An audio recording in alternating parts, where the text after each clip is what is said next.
Alright guys, I got some chicken grilling on the stove, and I picked up some raw kefir too. So I also diced up an avocado with some sourdough bread and some kimchi on the side. All gut healthy foods, healthy fats, protein. Here's some dried pineapple rings, and they're really tasty. I just get some extra carbs in.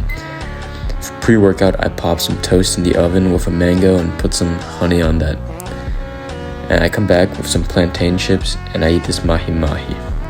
Then I make this yogurt bowl full of antioxidants, some cinnamon, some honey, Greek yogurt, and an apple, some eggs, a pound of 93.7 ground beef and white rice.